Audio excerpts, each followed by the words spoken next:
Hello student, this is S K Singh and you are watching growth mind commerce. Students, आज आप पढ़ने वाले हो पार्टनरशिप फंडामेंटल के बारे में। ये क्लास 12th अकाउंट्स का टॉपिक है और यहां पर आप जानने वाले हो पार्टनरशिप फंडामेंटल। न्यू सेशन जो है अब खुल चुका है। अब आपकी बारी है। इस बार आपको कर दिखाना है और इस बार आपको बहुत अच्छा रिजल्ट दिखाना है और अपना नाम रोशन तो करना ही है, साथ साथ अपने पेरेंट्स का और अपने टीचर्स का नाम भी रोशन करना है। तो अब तुम करके यहां पर दिखा दो। आइए, सबसे पहले आप यहां पर सीखने वाले हो meaning and definition of partnership. Let's start. सबसे पहले आप यहां पर देखोगे, it is defined by Indian partnership act 1932 section 4। सबसे पहली बात कि पार्टनरशिप ये डिफाइन किया गया है इंडियन पार्टनरशिप एक्ट के तहत, जो कि आते हैं 1932। ये किस सेक्शन के अंतर्गत आएगा? सेक्शन 4। ये जो है आपके एमसीक्यू में पूछे जाएंगे और इसमें देखिए, सबसे पहले हम यहां समझेंगे कि पार्टनरशिप जो होते हैं आखिर क्या होते हैं। ये एक रिलेशन है किसी भी पर्सन के बीच में, जो कि एक तरह से वो है agreed to share profits of a business. तो यहां पर पार्टनरशिप एक रिलेशन को दिखलाता है। रिलेशन बोले तो कम से कम 2 पर्सन तो यहां पर रहेगा ही रहेगा। और पर्पस क्या है यहां पर पार्टनरशिप का? To share profit of a business. मतलब किसी भी बिजनेस में यहां पर प्रॉफिट्स को जो है शेयर किया जाएगा। कैरिड ऑन बाय ऑल और any of them acting for all. मतलब उस पार्टनर्स को चलाने वाला कोई भी शख्स हो सकता है या फिर साथ ही साथ सभी लोग हो सकते हैं। ठीक है, अब यहां पर आप नोट कर लें, it is a business relationship between 2 और मोर पार्टनर्स। तो यहां पर कम से कम 2 पार्टनर्स तो होना ही होना चाहिए और साथ ही साथ 3 या 4 पार्टनर्स भी हो सकते हैं। मेन मकसद मैंने हमेशा बताया कि यहां पर प्रॉफिट को जो है हमें बांटने होते हैं।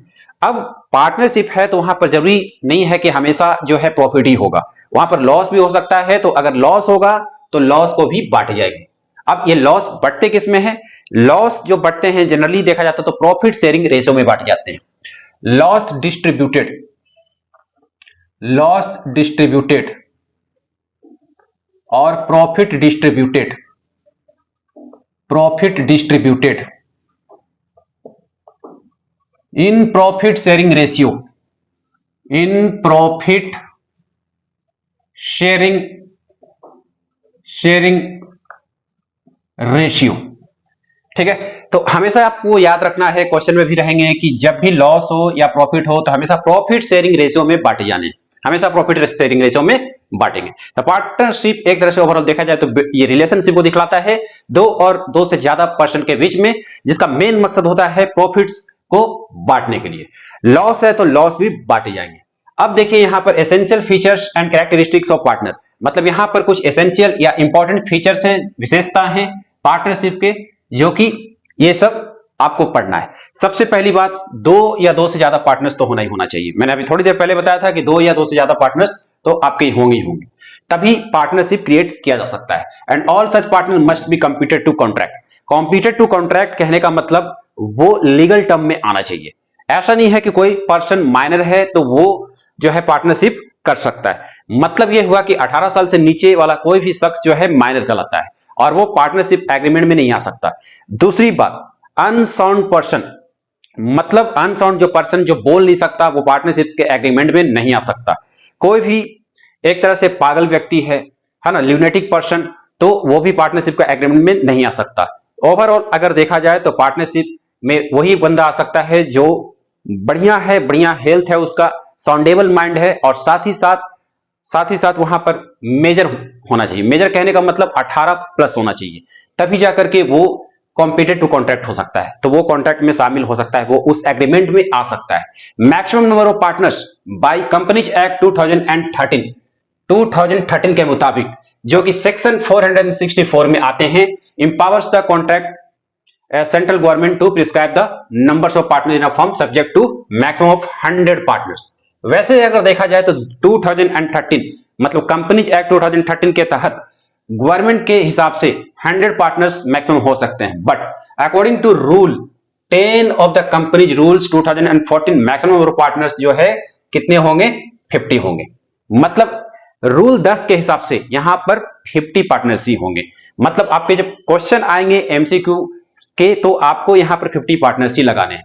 आप ये भी याद रखो, आप बोर्ड की तैयारी तो यहां पर कर ही रहे हो और साथ ही साथ CUET की भी तैयारी कर रहे हो। तो जब भी थ्योरी वगैरह जब पढ़ते हो तो बहुत विस्तार से पढ़ो, क्योंकि जो आप बोर्ड का सिलेबस पढ़ रहे हो वही आपका CUET में भी आएगा। तो क्वेश्चन जैसे कि ये सब MCQ पूछ सकता है कि maximum number of partner central government के तहत जो होगा वो कितना होगा, तो आपको क्या लगाना है, यहां पर 50 पार्टनर्स लगाने हैं। ये क्लियर हो गया आपके। अब प्राइवेट में जो है इसका कोई लिमिट नहीं होता, ये भी आपको याद रखना है। Second features, agreement, it comes into existence by agreement इधर रिटन और ऑरल। तो जब भी पार्टनरशिप एग्रीमेंट बनते हैं तो वो या तो रिटन हो सकता है या फिर ऑरल हो सकता है। रिटन एक वैलिड प्रूफ है क्योंकि वो सारा रिकॉर्ड को दिखाता है, जैसे address of the partner, profit sharing ratio, interest on capital, ठीक है, remuneration of partner, commission to partners, कितना प्रॉफिट दिया जाना है पार्टनर्स को, वो सारा चीज उस रिटन प्रूफ में आ जाएगा। बट ऑरली अगर बोला जाए कि पार्टनरशिप एग्रीमेंट बनेगा, वहां 2 पार्टनर रहेगा, प्रॉफिट शेयरिंग रेशियो कुछ ऐसे रहेगा, इंटरेस्ट ऑन कैपिटल इतना दिया जाना है, तो वो वैलिड प्रूफ नहीं होता। और हमेशा आपको यह भी याद रखना है कि written agreement among the partners known as partnership deed.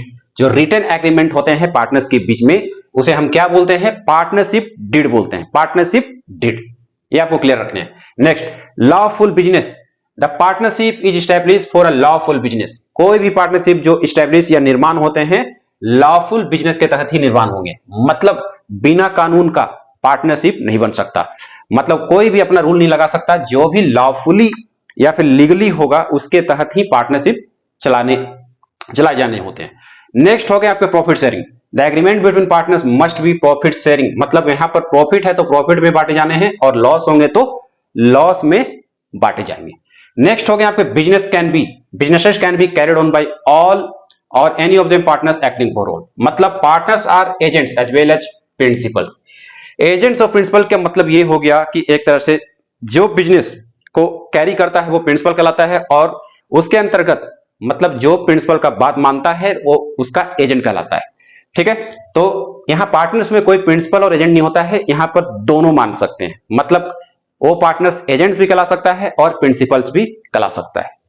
तो ये आपने जान लिया है essential features and characteristics of partners के बारे में। नेक्स्ट क्लास में हम यहां पर बात करेंगे profit and loss appropriation account के बारे में, पार्टनर्स कैपिटल के बारे में, और काफी सारे यहां पर रूल्स है जो आपको जानना होता है। तो आज की क्लास में इतना ही। Thank you.